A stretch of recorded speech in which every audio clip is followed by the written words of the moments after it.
back to the 2023 verdict. And as you've seen, we're now joined by Folashade Aliyu, National Campaign Secretary for the NNPP, as well as Akin Osuntokun, who is the Director General of the Dati campaign, that's of Labour Party. Good morning, both of you. Thank you for coming on. Good morning. How's the campaign going on, first of all? Well, it's going on fine. We're running towards the election, so everybody is looking forward. We're excited. We've covered a lot of spaces. We've talked to a lot of people. We've put out our blueprint, so we're ready to go. I imagine the same thing for the Labour Party. Ready to roll. Yeah, sure. You know what has a beginning must have an end. And the newborn baby is old enough to die. So Nigeria it's now faced, with a generational decision, on what becomes of the country.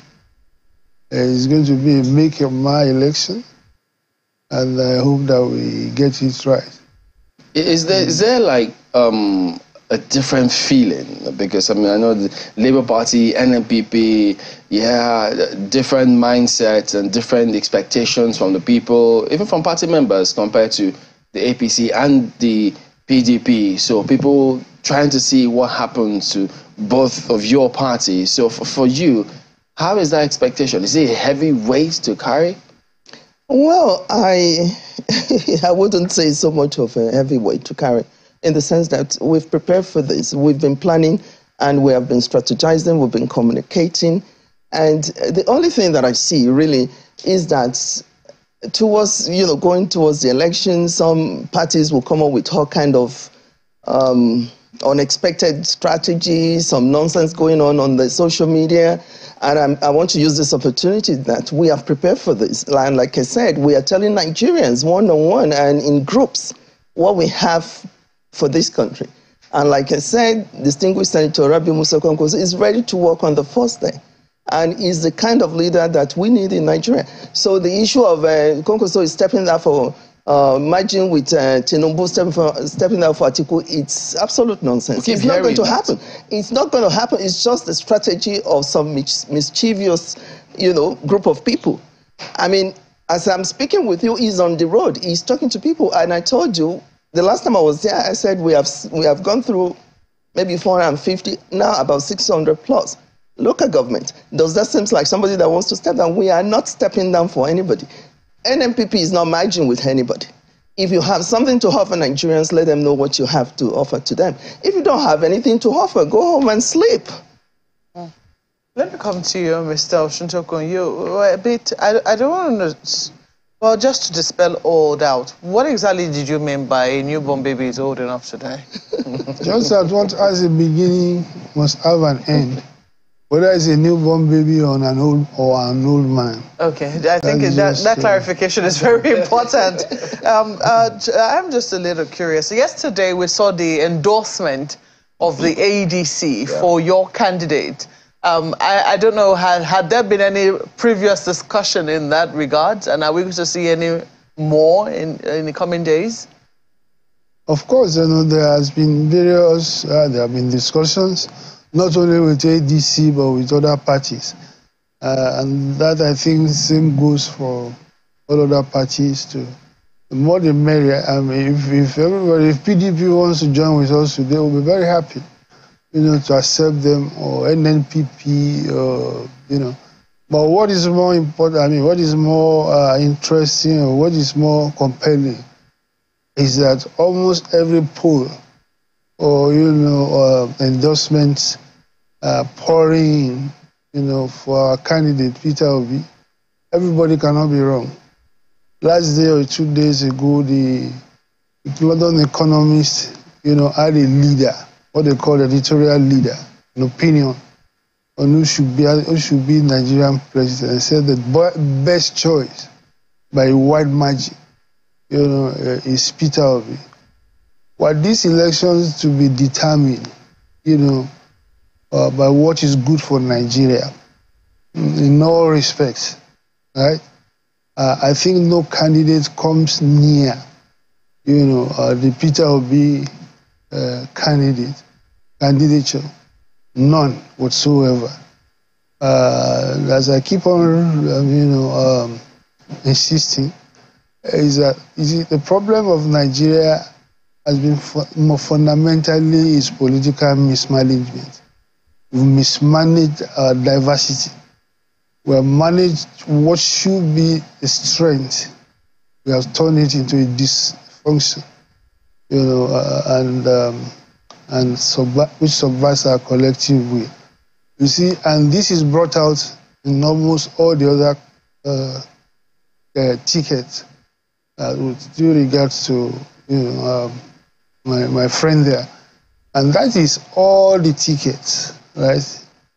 Quote unquote, constitute a threat to the national unity and integration of Nigeria.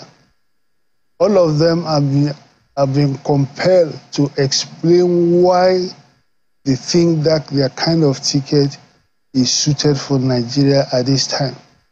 It's against the principle or the convention of power rotation.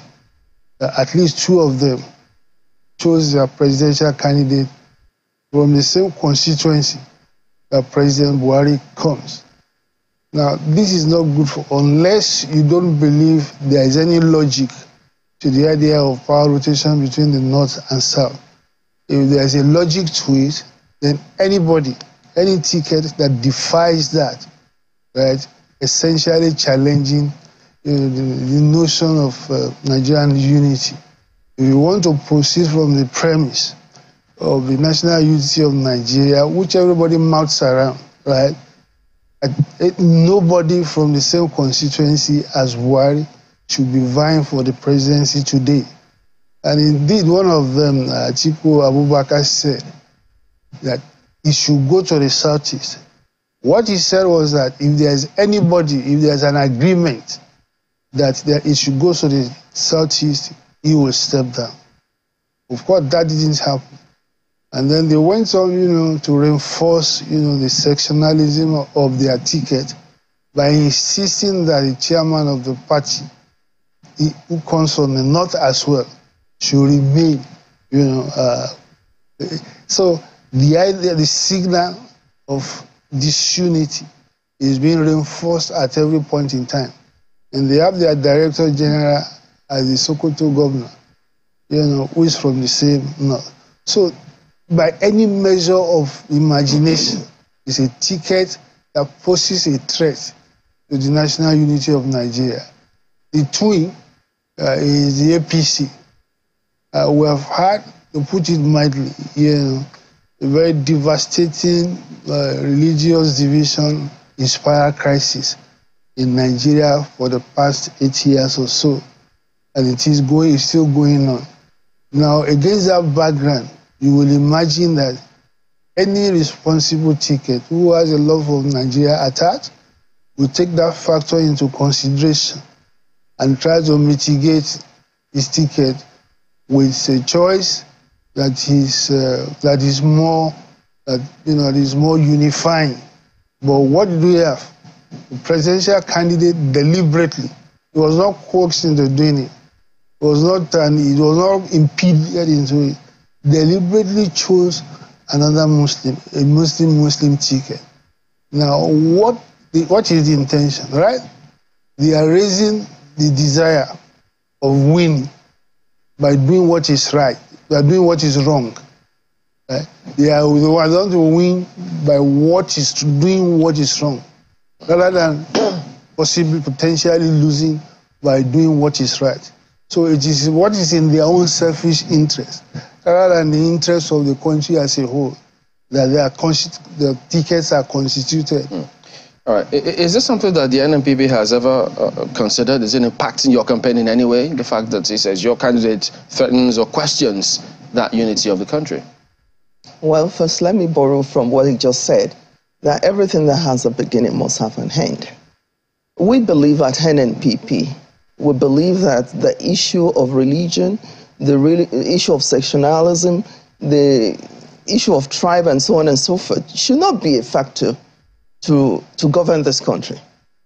And I will also point to you that even though we use the word National Campaign Secretary, I'm equivalent to the DG of a campaign. We never had that in Nigeria. So what I'm saying is that it will get to a point that Nigeria will be open to everybody and anybody that has the best quality, that has the history, that understands the people, that knows how to deal with the issues, that can help us be a better nation. That is the most important thing. That can make policies that will help your business and provide for your family, open Nigeria for business in the global environment, position us where we're supposed to be and even much better, and so on and so forth. You have to look at the antecedents of the candidates. You have to look at their history. You have to look at their experience. You have to understand their vision. Somebody that carries everybody, that is willing to listen. A leader that is objective. A leader that is ready to get to business on the first day. A leader that understands putting everybody together. Unity, of course, is very important. But the fact of the matter is, if we continue to stay where we are not growing as a nation. We are going to be growing if we bring different ideas and we bring, we're able to bring a congregation of old and new, male and female, and look at the potentials of each and every one of us. I'm sure if you look at both the other parties, they might think, well, if you has that, what's the role of women? Is the role of women just to follow you around and vote for you? What are you doing? Even in the present situation, everybody will say, oh, 35% this and that. No, you should put women forward because of what they're able to bring, the value they're able to bring on merit. So what I'm saying is that Nigeria is going to a different level. And we must be ready, and we must be ready to accept and be part of that growth. Is NNPP doing that differently in terms of putting women forward? Well, look, within our structure, even within our executives, when women put themselves forward, when you see the merits and the value they're bringing to the party and to the campaign, we help them. We help them grow. All right. And that's very important. So what I'm saying, in other words, is that, look, what is important at this critical junction is the right leadership. Who can think about you and I, and who is look at everything where we are supposed to be better, and we can be better, and we will be better when distinguished Senator Rabi Musa Kwankwaso becomes the president of this nation. You see, the argument that she has put forward says that potentially you can have both the president and the vice president from Kano. If you say balancing a ticket or what is the interest of Nigeria is irrelevant. Those who have something to contribute. If you have a candidate, so very good candidates are all over the country in their thousands. So the idea of saying that somebody you're looking at doesn't arise. By the way, and Kwankwaso, their presidential candidate, is a personification of ethnic chauvinism. You only need to go and look at his pedigree in the past few years. Well, why do you say so? Wherever riots have broken out in the West that I know of, twice it goes there to inflame passions in the West. The Modakeke Ife crisis, he went there to say that it's warning all the Southwest people. That if they do this to the same thing in Sasha, it's always out there. As a matter of fact, he has unapologetically projected himself as a chauvinist, probably wanting to inherit the mantle of President Buhari.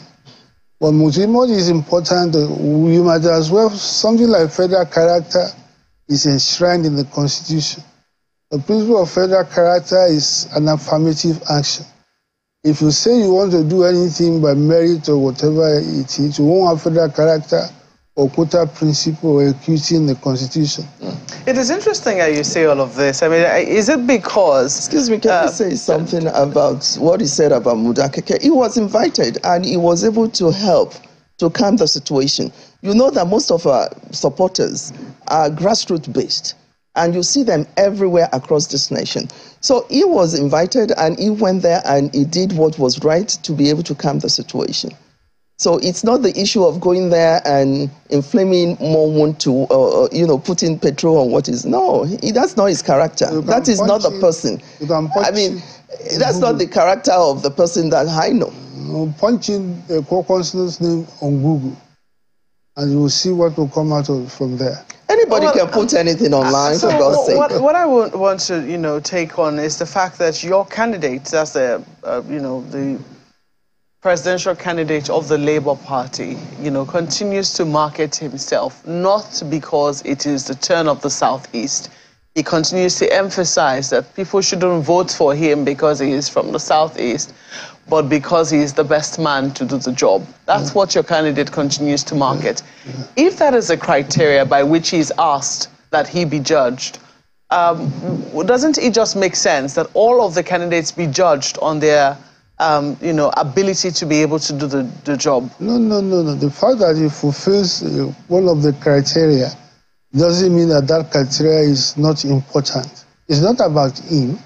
It's about Nigeria, right? There is this, of course, there must be an element of believing that those who introduce the power rotation are mindless. There must be a reason, and the reason, of course, is directed, at promoting the national unity and integration of Nigeria.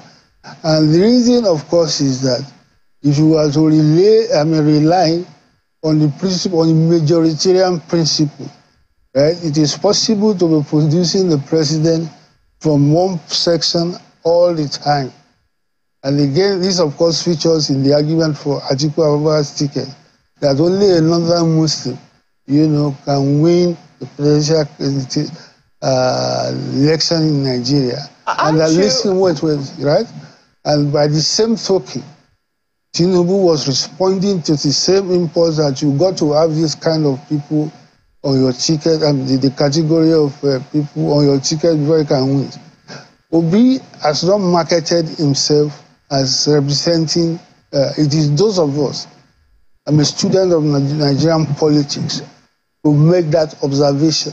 Perhaps but for a number of people, and one of the appeals that has made to young people, because largely the Labour Party and its candidates have appealed to a wide base of young people from different ethnic groups who are tired of, ethnic politics of ethnicity, politics of religion, and, seem to just want something different, somebody whom they believe can do the job. And it will seem largely that's where you've gotten your supporters from. So if you continue to follow this trajectory, don't you think that it could have the capacity to discourage them? That this is still about the more things change, the more they remain the same. No. That's a distortion of the argument. We are talking about the balance. We are building a nation, right? Nigeria is a young nation.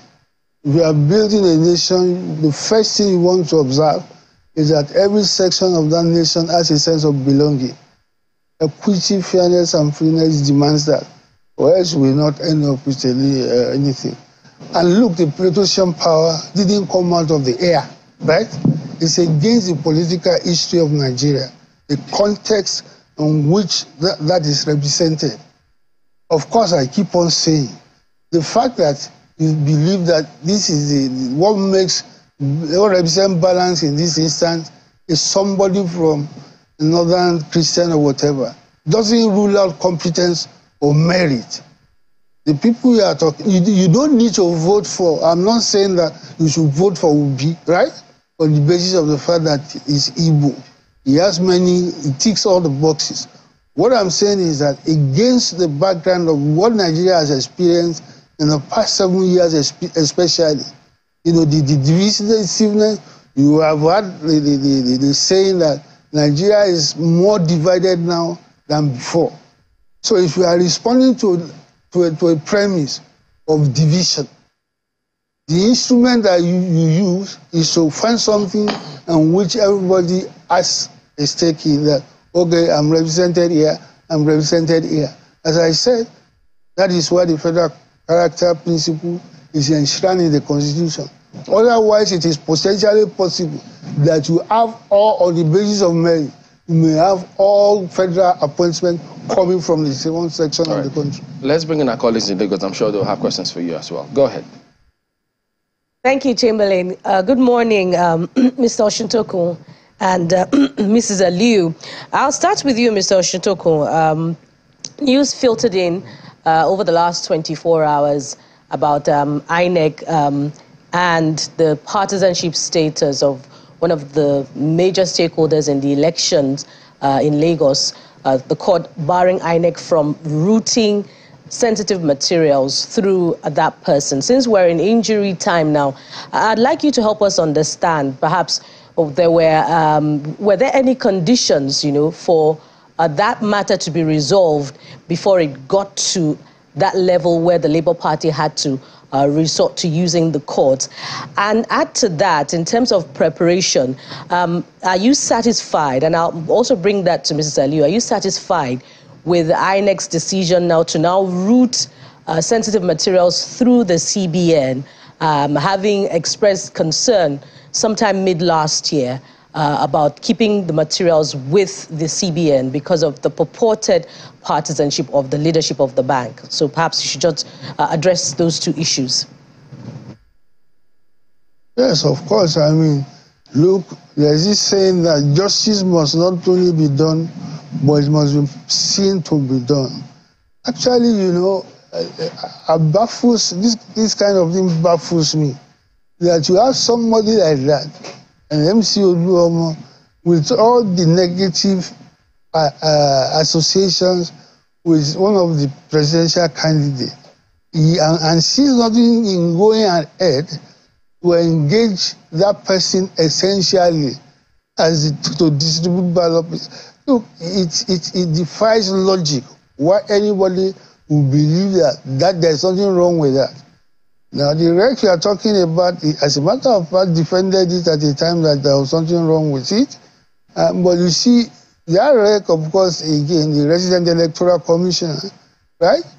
You want to look at his pedigree, where he's coming from, maybe, and then that will help you to understand the kind of what motivates him, or what determines his line of argument.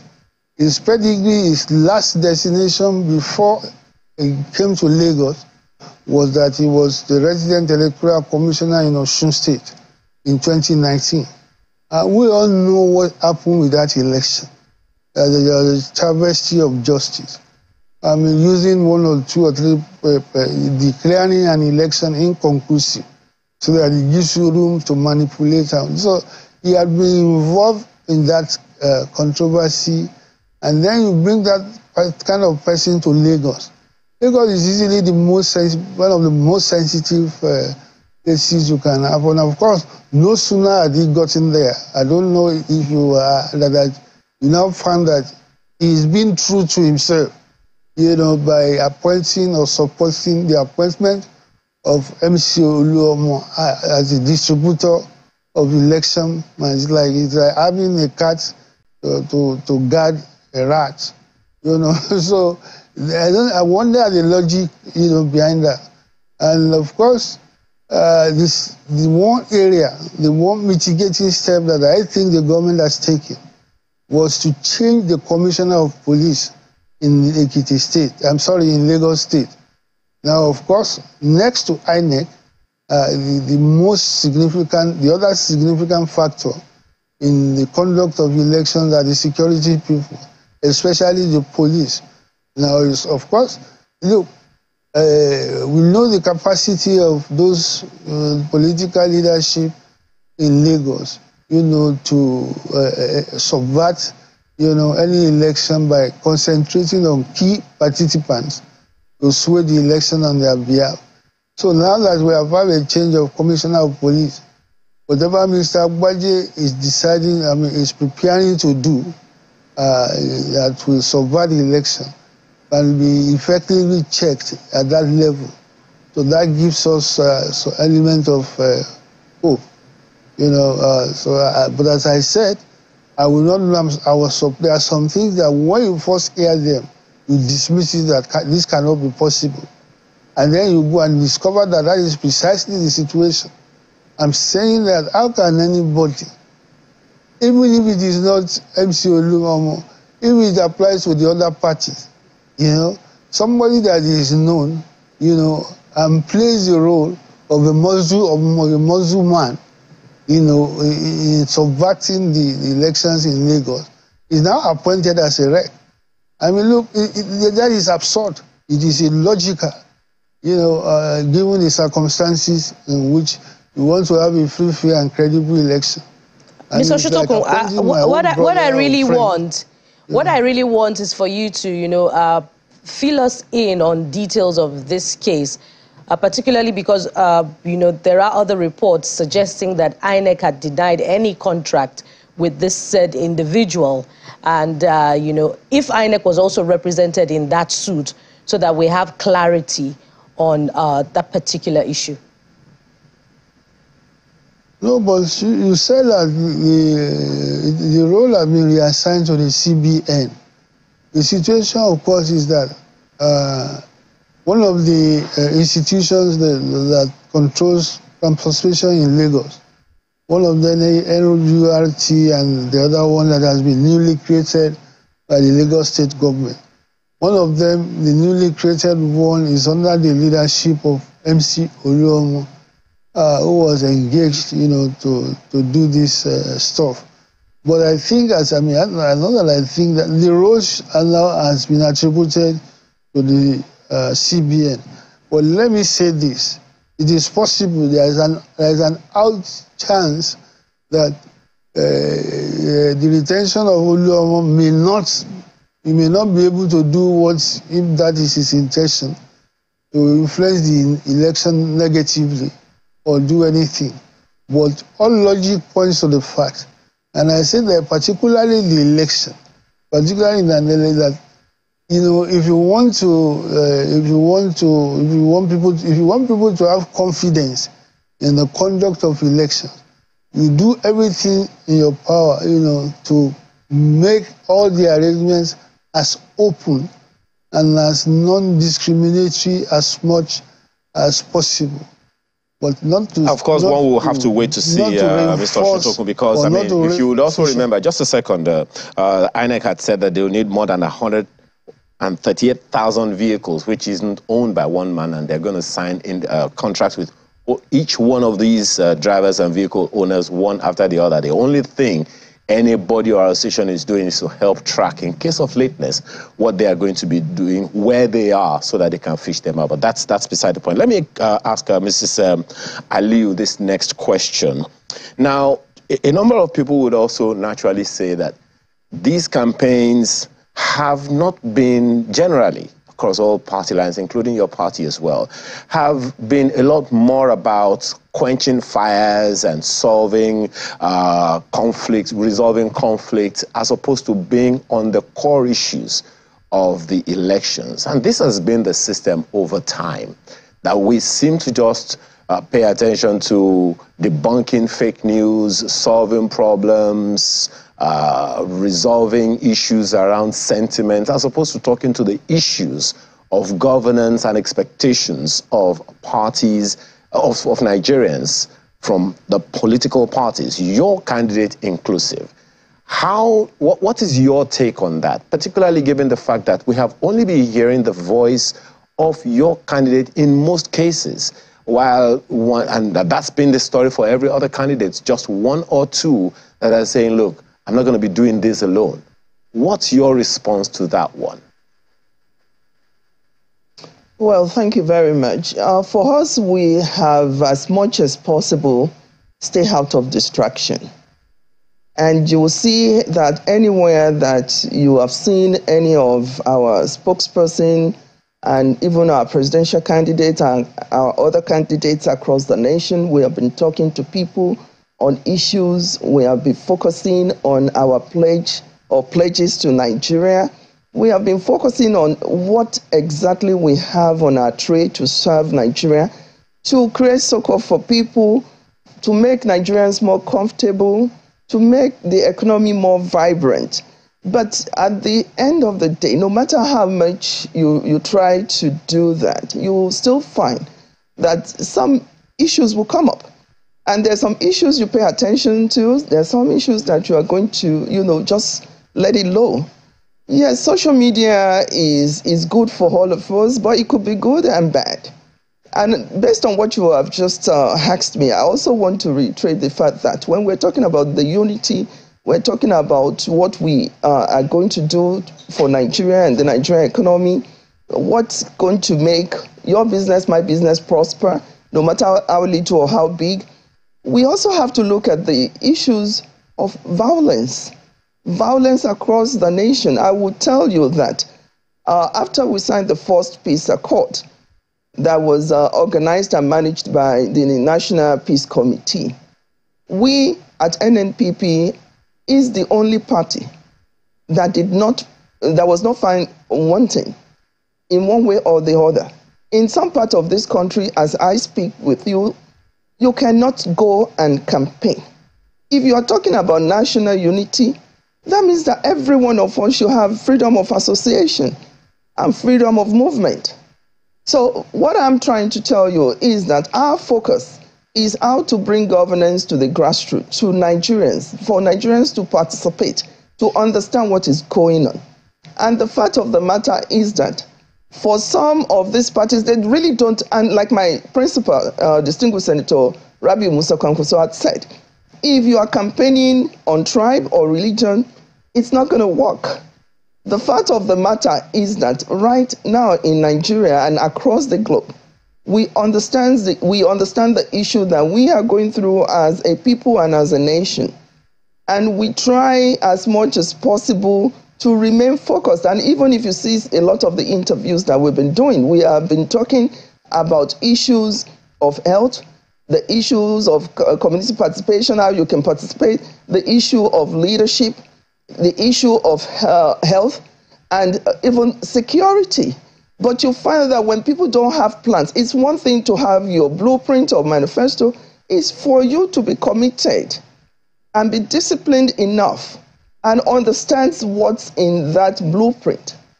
My principal was with us from ground zero, putting that blueprint together, looking at it paragraph by paragraph, understanding what he is telling the nation and the voters that he will do.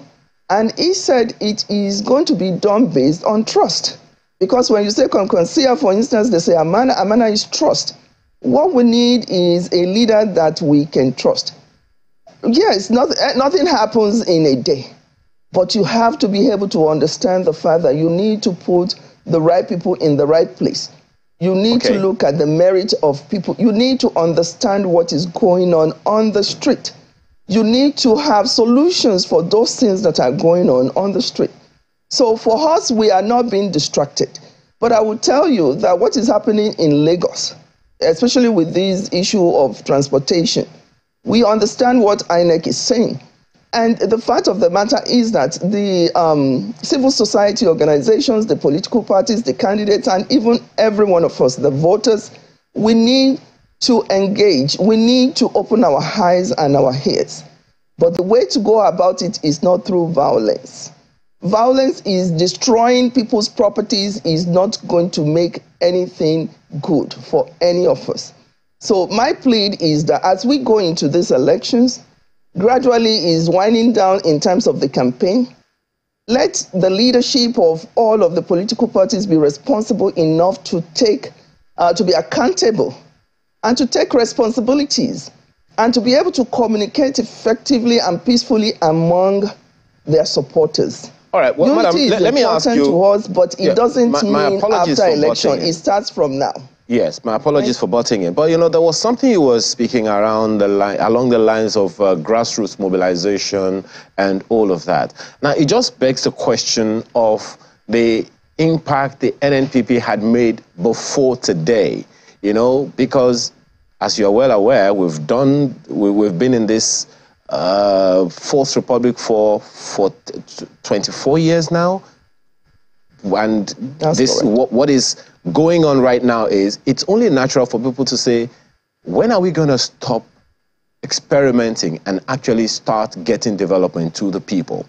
I ask that against the background of the fact that I don't know if you can tell us, how many local government chairmen does the NNPP have in office today? How many members of the Houses of Assembly of any state does the NNPP have today? to ascertain that indeed we have tasted what the NNPP has done at this level before. It is time, even if they do not have any state that they're controlling, we can be sure that indeed they can do something that will make Nigerians, especially the people in the grassroots, feel the impact of governance. Well, NNPP has been in existence before we joined about a year ago. And as we run into these elections, you have to look at the party and also look at the candidate or candidates across the board. Now, NNPP has won elections, Bauchi and some other places. Yes, it's a handful. And of course, NNPP is not as popular as it is today. We thank God for the contributions of everybody and the sacrifices that we have all made from, across the board. So the issue is not how many chairmen you have or members of the House of Representatives and so on and so forth. We've had a handful that have joined us, currently active members of the National Assembly. Yes, we cannot compare it, of course, with PDP and APC, but that's not, with all of that in place, what have we gotten today? And that is what our message and our gospel in NNPP is, that we have to try something new and something different. And if you want to try something different and get a better result, we all must engage in the new version of what we are putting forward. That is to say, for instance, we're talking about the fact that leadership does not have, I'm talking about the presidential candidate, I just said it. It doesn't have to come, we are going to get there, we are already there. Some people will say we are going to get, we're already there. That we must be very objective if we want Nigeria to develop. When you are talking about industrialization, they won't ask you, it's not going to be a success policy, or a successful policy rather, because the candidate or the presidential candidate or the president at that point is from the north or south or east or west.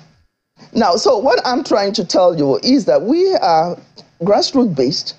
We continue to be grassroots based because our hope is in the hands of Nigerian voters and of course God first. And we are seeing result. Everybody has a mode of campaigning. Everyone has a style of leadership. You do what works for you or what you believe will work for you. Grassroots is working for us. We have been to places that you will hear remarks like even governors, even local government chairmen have not been to this part of the country. And when they see our principal come to such places, it's like, what exactly is going on? This is beyond what they can imagine. So that new flavor is what we are bringing, is what we have brought to Nigerians. And we are saying that we want all Nigerians to join us in this new flavor, new idea. We hope so that Nigeria that can work for all of us. And we hope that your novel template, indeed works for Nigeria and for Nigerians. Very quickly before we toss it to Lagos, I'd like to come to you, Mr. Osuntokun. It would seem that, well, we're in injury time now. It doesn't seem like it. And political parties are ticking the boxes in terms of preparation. INEC is ticking the boxes in terms of training of ad hoc staff and every other element it requires for the election. But when it comes to, the assurance provided by security agencies that they're ready, and we saw the Chief of Defense Staff speaking yesterday, when it comes to that part of preparation, and indeed, the concern about Naira redesign and its attendant consequences, do you have an assurance that, everything is set for Saturday? Well, look, it's not 100%. I won't call the preparations, 100%. There are obvious some factors that challenge that conclusion. And that, of course, is the predisposition to voter suppression through violence. We have been a victim of that, especially in Lagos, in which INEC people actually respond to people looking for their PVCs discriminatorily. And in one or two cases, when we had the rally in Lagos, our supporters were prevented from certain areas and to come into the Tafawa Balewa Square. And some of them were injured, and as we speak, one has had his arm amputated. So this is, so of course, when you take all that into consideration, you cannot be confident that this is going to work well. And of course, as I remarked once, the fact that, the beavers or the electronic transmission introduction to the system is supposed to preclude, the possibility of overvoting or something like that. But according to the judgment of the tribunal, on the Osun State election that was conducted ago, the tribunal, nullified the victory of the PDP on account of overvoting. Now, where does that come in? If you are going to, what happened? The governorship election in Osun State is essentially a dress rehearsal, and at that level, right, it has failed to meet. Okay, we need to wind down, so we need to ask both of you just before we go. I know both of your parties believe you will win these elections. So if you could tell us, where do you think is your area of strength? What makes you, or gives you that impression that you will go ahead and win this? Well, Mapos mentioned one, and that is the demographic, the population demographic of the youth. And of course, this is cheering news for Nigeria. Because after all, we are talking about their future. And this is a fairly enlightened segment of the population, and they cut across the country. They actually own this campaign. And what we have is even more than a party, it is a movement in which people own the election. And as I said, we are saying this not only at the level of anecdotes. We have had several polls conducted.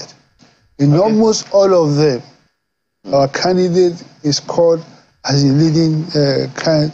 So we should be more confident than any other party. How about the NNPP? Well, thank you. That's a wonderful question. I want to tell you that the polls we don't believe in those polls because we don't believe that it went across properly. And I'm not going to, talk much about that.